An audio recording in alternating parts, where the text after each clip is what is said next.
はじめまして。名前はヘイデンです。日本語、今日は髪が悪い。気しないでください。私は日本語が学ている。日本語を学びたいですか? Well, then you've come to the right place.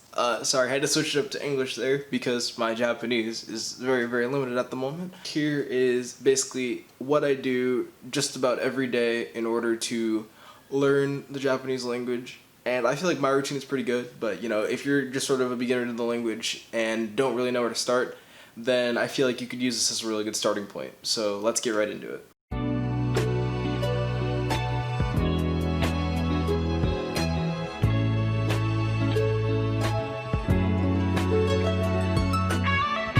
So the first thing I always start off with in the morning is vocabulary. My vocabulary studies are divided into two different parts.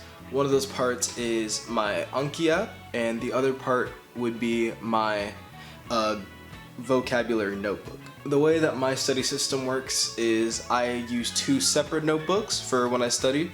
I use a red one for vocabulary and I use a blue one for when I want to do my grammar studies. The first thing I always do whenever I start off my week in terms of vocabulary is I like to take my red notebook and copy down a vocab set that I want to focus on.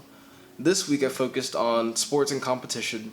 Then after I'm finished with that, I always spend the day afterwards putting them into the app Anki. There are multiple ways to access Anki. The main thing is a computer app, but there are also apps with mobile functionality that work the exact same. Like for instance, I use Anki Droid for my Samsung Galaxy Note 10, and there are also Apple equivalents as well. Every morning I read through the list, and then I always go on Anki to see if they have anything new for me to study. Now, the great thing about Anki is that they give you automatic days for spaced repetition based on how good you're doing with the vocab. All you need to do is you just need to go through your flashcards and then check every day to make sure that you have something new to study. Now, the next thing that I like to do in the morning is I like to focus on my grammar. Now, my grammar studies are very, very streamlined because I'm currently using a guide. I'm not just going off the internet and trying to teach myself. I'm using a guide by this man named Take Him, and I can link that guide down in the description. I find it really helpful because it's very, very organized and he does an incredible job of explaining certain concepts. Now, if you've already dabbled in the language, like for instance, you know how to read hiragana and katakana, which obviously I'd suggest first since that is basically the building blocks for the entire Japanese language, I feel like you shouldn't have a hard time basically diagnosing where you should start out in the textbook since every place of it is easily written out. What I do to study that is I copy down the notes in a way that I can understand, and then when I am done copying them down, I read them back to myself without the textbook to see if I can make sense of the concept.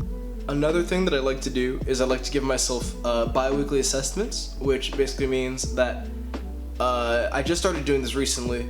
Every 2 weeks I like to write down some sort of passage or try to come up with some sort of story in Japanese. And the thing that I like about it is it's not about necessarily being right the first time.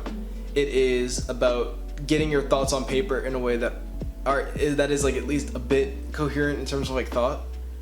The thing that I like to do afterwards is I like to go to people who know the language a lot better than me, and I use their expertise to try and improve my own. Like for instance, I just wrote my first story a couple days ago or last week, something like that. And what I did is I posted it not only on Reddit on r/language learning, which I would also really suggest. I also sent it to some of my friends who are native Japanese speakers, and they basically proofread it and made sure that all my grammar and stuff was tight, so that way I knew what to work on in the future. If you're gonna do this type of thing, what I would recommend is underneath your story, have a little note section of stuff that they told you to work on, and then try and focus on getting those reps and focusing on those areas since you know that you need to hit that. Why would you want to focus on something that you already know you're good at? So that's why it's always good to know what you need to work on and then just drilling that way everything can be honed in and ready to go.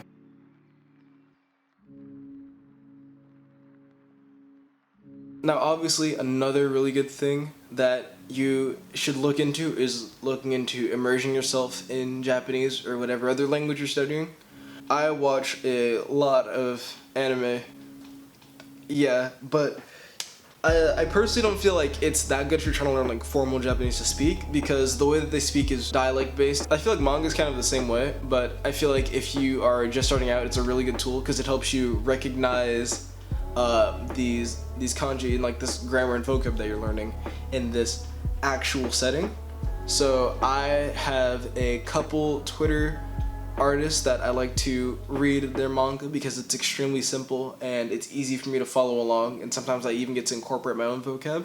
I rarely ever get through them without a dictionary, but it always helps to know what words are out there, and maybe it'll inspire my next vocab set. Now, another thing that I would say is extremely helpful is being able to have dialect with a native speaker. I am very blessed in the fact that I have friends that reside in Japan, and they're able to help me with speaking Japanese, and even though it's not the best, it still helps it, so it kind of just elevates it to the next level. I know that not everyone has that. Another really good alternative would be downloading one of those apps like italki, where you talk to another native speaker, or again, you can go on social media and find someone who may be willing to talk to you in Japanese and help you improve. So those were about the basics of how I have been studying Japanese and sort of like some tips and tricks.